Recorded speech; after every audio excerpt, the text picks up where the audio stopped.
The shaking hit Flores Island at 5:58 in the morning, while thousands were still asleep in their beds. The USGS confirmed the main shock at a magnitude of 7.7, with an epicenter just 68 kilometers from the city of Ende. The quake was incredibly shallow, only 10 kilometers deep, which is why the energy hit the surface with such violent force, registering a maximum intensity of MMI 8.2. Within 30 minutes, the Earth didn't settle. It was hammered again by a powerful aftershock of magnitude 6.1, strong enough to cause damage on its own. This is not a minor seismic event. Something significant is happening along the Flores thrust fault. Today we are going to break down exactly what caused this earthquake, why the aftershocks are still coming, and what it means for the 500,000 people who felt the ground move beneath them. No guessing, no dramatizing. Just the facts, the science, and the real stakes. If you've ever felt the ground shake during an earthquake, how long did the fear last before you realized what was happening? Subscribe now to understand the forces shaping our planet, because when the Earth moves, Earth Dispatch is here to break down the science and the human cost. We do not exaggerate the danger, and we do not hide it. We give you the verified information from the agencies on the ground. The first rupture came without warning. At 5:58 a.m. local time, the Earth beneath the Flores Sea tore apart along a fault line that has been silent for 34 years. A magnitude 7.7 releases roughly 22 times more energy than a magnitude 7.0. To put that in perspective, this single rupture released more energy than the largest nuclear weapon ever detonated. But that number only describes the power. It does not describe the fear. People in Ende, a city of 89,519 people, felt their homes twist and groan in the pre-dawn darkness. They woke to the sound of breaking glass and the screams of neighbors. For those inside, the shaking felt like it would never stop. The USGS recorded the event at a magnitude of 7.7. The European Mediterranean Seismological Center, the EMSC, confirmed the same number. Two independent agencies, one identical conclusion: this was a major earthquake. A magnitude 7.7 earthquake is classified as major on the moment magnitude scale, a system that measures the total energy released by the rupture. For comparison, a magnitude 6.0 earthquake releases about 30 times less energy than a 7.7. The difference is not a slight change. It is a leap in destructive potential. The depth of the rupture made everything worse. The earthquake originated just 10 kilometers below the ocean floor. A shallow earthquake occurs close to the Earth's surface, and the shallower the quake, the more violently the energy hits the ground above it. A deeper quake, say 100 kilometers down, spreads its energy across a wider area. The energy has more rock to travel through, which absorbs some of the force. Not this time. This rupture happened so close to the surface that the shaking was not filtered or softened. It arrived at full force. The modified Mercalli intensity scale measures how strongly people feel an earthquake's shaking, from level 1, which is barely perceptible, to level 12, which is total destruction. This earthquake reached level 8.2. That is classified as violent shaking. At that intensity, poorly built structures suffer heavy damage. Chimneys fall, walls crack. People find it nearly impossible to stand, and they had no time to prepare. The epicenter sat 68 kilometers from Ende, a distance that sounds far but is not. At the speed seismic waves travel, the shaking reached the city in less than 10 seconds. There was no warning. There is no earthquake early warning system fast enough for a city that close to the source. The ground just started moving, and then 30 minutes later it moved again. A magnitude 6.1 aftershock struck the same region. A 6.1 is a strong earthquake on its own. It is the kind of quake that can knock items off shelves and crack plaster. In a region already destabilized by the main shock, it caused additional panic. People who had just run into the streets were still standing there, shaking, when the ground began to roll again. The aftershock did not need to be as large as the main shock to cause damage. Buildings weakened by the first rupture were now vulnerable to even moderate shaking. The Earth was telling everyone in the region that the process was not over, but the numbers on a screen don't capture what happened on the ground. The first reports came from the National Agency for Disaster Countermeasure, known as BNPB. They confirmed at least 5 people killed. 5 people who went to sleep on Friday night and did not wake up on Saturday morning. 5 families whose lives changed in a single violent moment. The confirmed deaths all resulted from collapsed buildings. In the Regency of Sikka, a roof of a seminary building caved in. In Maumere, the port terminal waiting room suffered severe structural damage. The port is a lifeline for this region, a hub for ferries and cargo ships that connect the islands to the outside world. When the port's infrastructure cracks, the supply chain cracks with it. Across the affected area, officials reported at least 15 buildings damaged. That number is expected to rise, and this is a region where much of the housing stock was never built to withstand this kind of force. Across Indonesia, millions of homes are constructed from unreinforced masonry, traditional wood, and bamboo. These materials are light and affordable, but they offer almost no resistance to violent lateral shaking. In countries like Japan, strict building codes require steel reinforcement, flexible joints, and base isolation systems that allow a structure to absorb seismic energy without breaking apart. In rural East Nusa Tenggara, many homes are built without any earthquake-resistant design at all. The same magnitude earthquake that causes cracked plaster in Tokyo can flatten entire neighborhoods in Flores. Indonesia has made significant progress on building codes since 2004, but the scale of the challenge is enormous. When 277 million people live in high-seismic-hazard zones, and the construction standards vary from village to village, the gap between what the codes require and what actually gets built is where people die. Search and rescue teams have not reached every village. Many communities sit on the slopes of mountains or along narrow coastal strips, accessible only by boat or on foot. The BNPB has deployed helicopters to survey the damage because the scattered island landscape makes ground assessment slow. In Nagikeo Regency, the local government ordered an evacuation of 2,000 people. They moved to higher ground immediately. That order was not a precaution. It was a response to a direct threat. The Indonesian Agency for Meteorology, Climatology, and Geophysics, known as BMKG, issued a tsunami warning within minutes of the earthquake. The warning stated that a tsunami of 0.5 to 3 meters could hit the coast. A 3-meter wave does not sound catastrophic until you understand what it does. A 3-meter wave carries thousands of tons of water moving at high speed. It can sweep a car off a road, it can knock down a concrete wall, it can flood an entire ground floor of a building in seconds. The evacuation order told people to move at least 2 kilometers inland and climb to an elevation of at least 10 meters. That means they had to leave their homes, their livestock, and their belongings behind. They had to walk or run to safety with whatever they could carry. BMKG issued that warning within 5 minutes of the earthquake. That speed is not an accident. It is the result of a system built in blood. Before 2004, Indonesia had no tsunami warning system at all. On December 26, 2004, a magnitude 9.1 earthquake struck off the coast of Sumatra and triggered the deadliest tsunami in recorded history. The waves killed more than 230,000 people across 14 countries. Indonesia was hit the hardest. Entire coastal cities were erased. There was no warning. There was no system to deliver one. That catastrophe forced the creation of the Indonesia Tsunami Early Warning System, known as INETOS. The network uses seismometers, coastal tide gauges, and deep ocean pressure sensors to detect tsunami-generating earthquakes and issue alerts within minutes. On this Saturday morning, INETOS did exactly what it was designed to do. The earthquake struck at 5:58. The warning reached coastal communities before 6:03. 5 minutes. That is the difference between a system that exists and one that does not. In Nagikeo Regency, the area closest to the epicenter, residents saw the sea retreat from the shoreline, a natural warning sign that a tsunami may be approaching. Johannes Babo, a 56-year-old resident, was at a local market when the ground started shaking. He told reporters that people were panicking, running in every direction, trying to reach the hills. Monitoring stations later detected small tsunami waves of 19 to 30 centimeters along the coast. The waves were not catastrophic, but they confirmed that the ocean floor had moved enough to displace water. The warning was lifted after several hours, but the fear did not lift with it. People returned to damaged homes, to broken roads, to a coastline that looked different than it had that morning.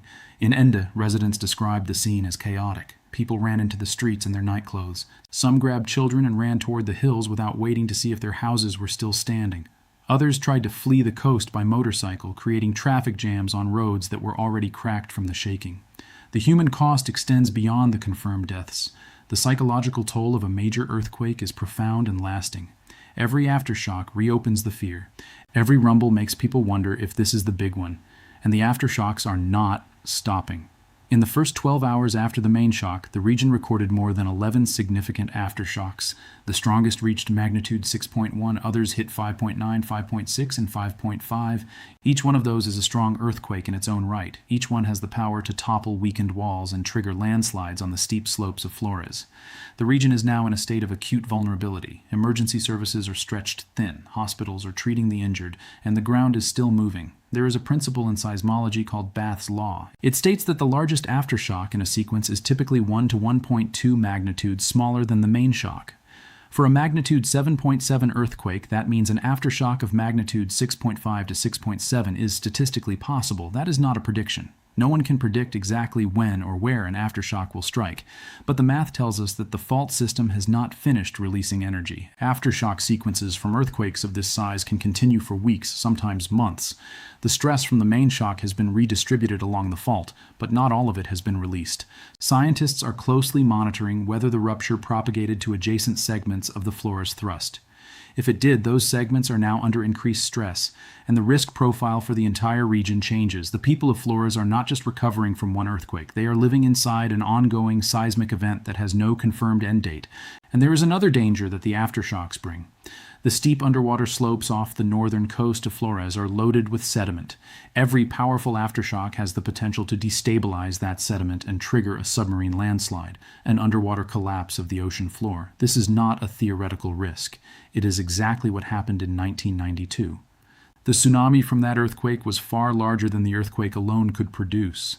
Scientists confirmed that a submarine landslide amplified the waves, turning what should have been a moderate tsunami into a 25-meter wall of destruction. The same underwater terrain exists today, the same fault is active, and the aftershocks are still shaking the seafloor. To understand why this earthquake is so terrifying, we have to look back at a morning that is burned into the memory of this island, December 12, 1992.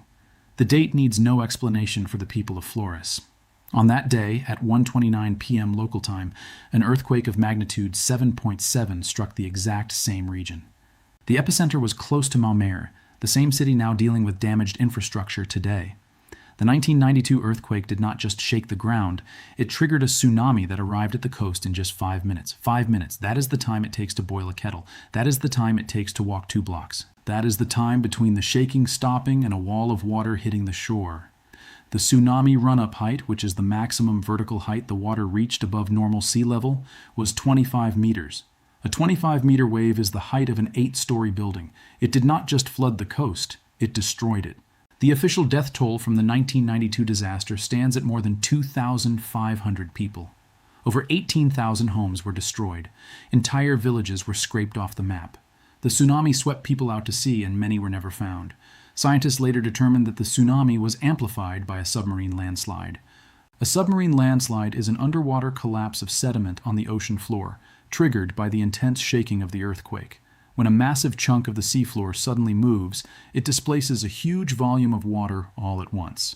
This can create waves far larger than the earthquake alone would produce. The 1992 event was a brutal lesson. It taught scientists that the Flores region does not just face earthquake risk, it faces catastrophic tsunami risk, and that risk is not hypothetical. In 2021, a magnitude 7.4 earthquake struck the same region, causing significant damage and triggering another tsunami warning. The pattern is clear. This fault does not stay quiet for long. The 34 years between 1992 and this event is a blink of an eye in geological time.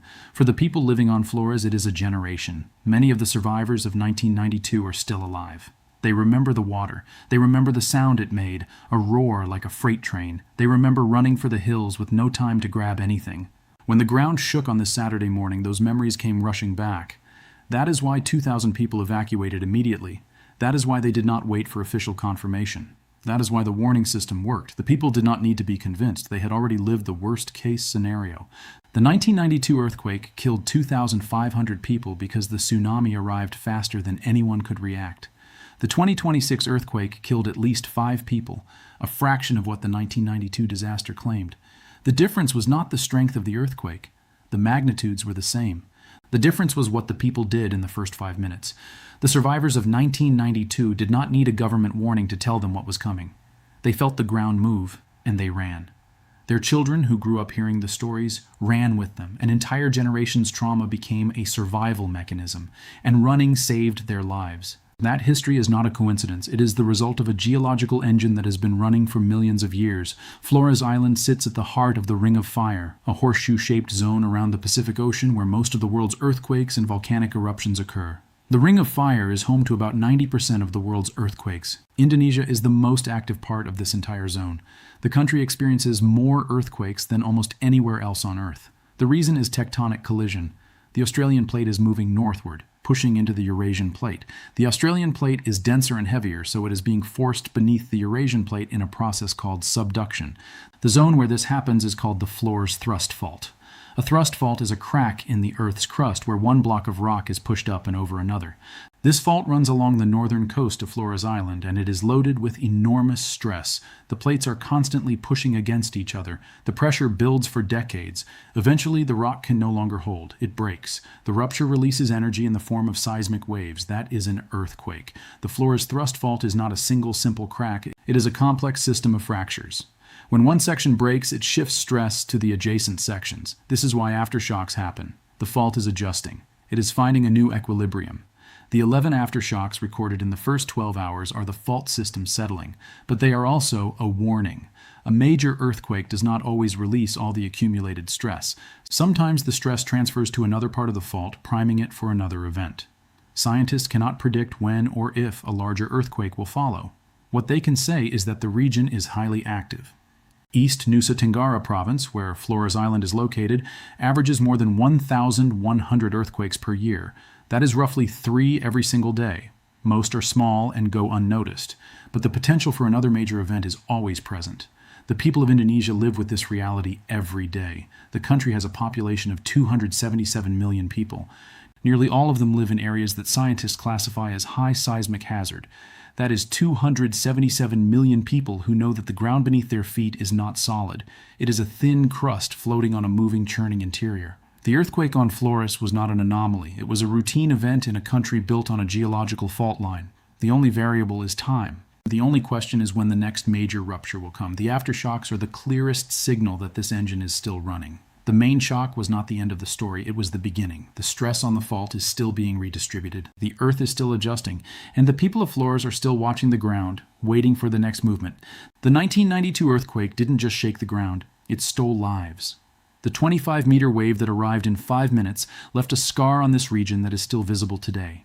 When the ground shook again on this August morning, the memory of that scar is what sent 2,000 people running for higher ground. It is what drove BNPB to order immediate self-evacuation. The system worked, the warning was issued, and people moved.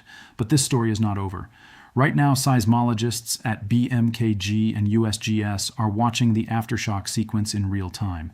They are tracking every tremor, every shift in the data. They are looking for signs that the rupture may have migrated to a new section of the Flores thrust, because if it has, the next earthquake could come from a direction no one is watching. The underwater sensors that make up the INATEWS network are scanning for sea level anomalies. The helicopters that BNPB deployed are still surveying remote villages that have not yet reported back. Some of those villages sit on narrow strips of coastline with no road access. The only way in or out is by boat. If a significant aftershock triggers a landslide on the steep mountain slopes above those communities, the path to safety disappears. This is the reality of disaster response in an archipelago of more than 17,000 islands. The logistics are as dangerous as the earthquake itself. In 1992, the world learned a harsh lesson about the power of the Flores thrust fault. The data from that event is what allowed scientists to model the tsunami risk and for BMKG to issue that warning within minutes of the shaking. The Earth is not a random actor. It is a system of immense, predictable forces. We know where the fault lines are. We know how they move. The data is already telling us what comes next, and it is not a question of if another major earthquake will hit, but when. The ground will shake again. The question is whether we will be listening. The difference between 1992 and 2026 is not luck. It is memory. It is preparation. It is a system built on the science of what happened before. What would you do if you had just 5 minutes to get to higher ground? What would you grab? What would you leave behind? Tell us in the comments below. If you want to understand the forces that shape our world and the science that can save lives, subscribe and hit the bell. We bring you the facts, the science, and the real stakes of our changing planet, and share this video with someone who needs to understand the power of the Earth beneath their feet.